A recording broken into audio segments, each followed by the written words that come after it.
Hello and welcome to the OurCraft TCG. In this video you'll learn how to play and get started. OurCraft TCG is a trading card game entirely within Minecraft. It's available on the OurCraft server, so if you're already a member of that server, you are welcome to join anytime, and it's entirely playable in the server. You don't need to do anything outside of game. All the cards are present online. To get started, you'll need to make one purchase and buy a starter kit. The starter kit contains three things. First is a functional starting deck. It has 27 cards represented by maps. On the maps is map art that shows the stats of the cards and the effects that they have. Second up is a standard voucher.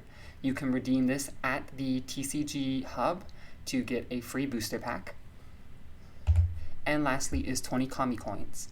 These are the currency for the trading card game, and you can use these to bid on items or buy other cards. Like I mentioned earlier, the trading card game works by using map arts to display cards. When you're in the arena and you're battling, you'll take map arts from your hand and you'll place them on the board in item frames. And as you can see in the picture, the map arts will automatically pop up so you can see what the card does.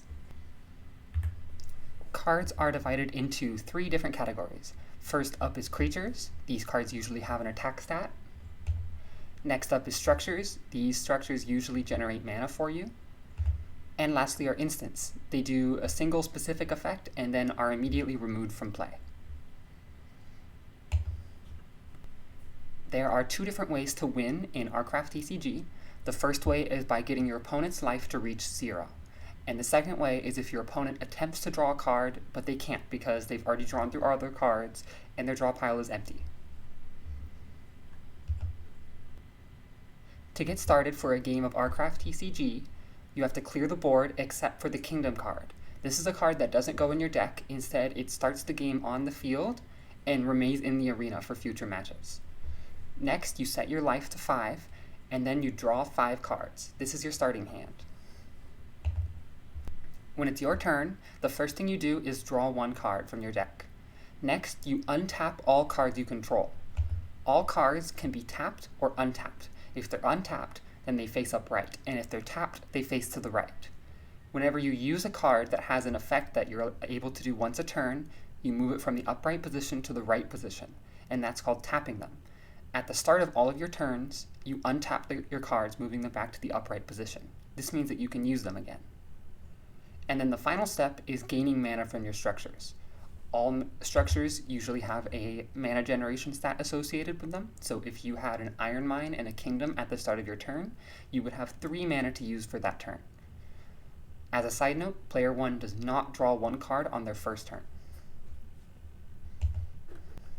Once you start your turn, as often as you want and in any order, you may play cards from your hand and use creatures or structures that you control. And this is called tapping, which would mean that you would move them from the upright position to the right position.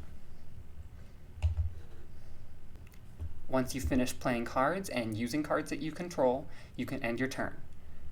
To end your turn, you first trigger cards that have end of turn effects, like Corrupted Mine. Corrupted Mine says, at the end of your turns, take 1 damage. After you do all of your end of turn effects, you resolve damage. This step is a little bit complicated. It's a showdown between the combined attack values of your creatures and the opponent's creatures. In this case, player 1 has an Enderman and a zombie, which total up to 4 attack because 3 plus 1 equals 4. And player 2 has a skeleton with an attack of 2.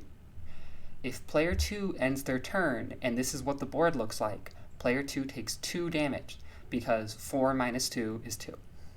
However, if player 1 ends their turn, and this is what the board is like, nobody yet takes damage. The reason is you can only take damage in the resolve damage step if you are losing on attack. So if you're behind, you can take damage. But if you're ahead or if you're tied, nobody takes damage. After you do these 2 steps, you pass your turn to the next player. Now we've gone over all the basics, but I want to go into card text timing a little more specifically. If you remember, on the board there are 3 spots for creatures and 3 spots for structures. Some cards have text on them that resolves as soon as you play the card. You must play the card before the text resolves. What this means is if you play Piglin with the intention of sacrificing one creature so that you make one space for Piglin to place, you have to make sure you have that open space before you play Piglin. The sacrifice one text only happens after you place Piglin onto the board. So if you have all 3 of your creature slots filled, you can't play Piglin because the sacrifice one doesn't happen until after you place the Piglin. As another example, when you place an instant, although instants don't need a spot on the board to be played, before the text happens, on poison for example, it says destroy one creature, the opponent gets a chance to react if they have a card that can do so, like Treehouse. So the order of effects would be poison is played, opponent has a chance to react with Treehouse, and then the poison text triggers, destroying a creature. One additional rule I want to go over is mulliganing. Every player once per game can choose to mulligan if they don't like their starting hand. This means that they take their entire deck and starting hand, put it back into the shuffling machine, and draw a new set of 5 cards to play with. And by now you've pretty much learned everything you need to start playing. If you don't like the starter deck and you want to get extra cards, be sure to check out the quests, the bidding hall, and booster packs as a way to get more cards and to upgrade your deck or get more currency in-game. And now you know everything you need to get started. So go ahead and check out the TCG Hub and read the rules there and play a game with a friend.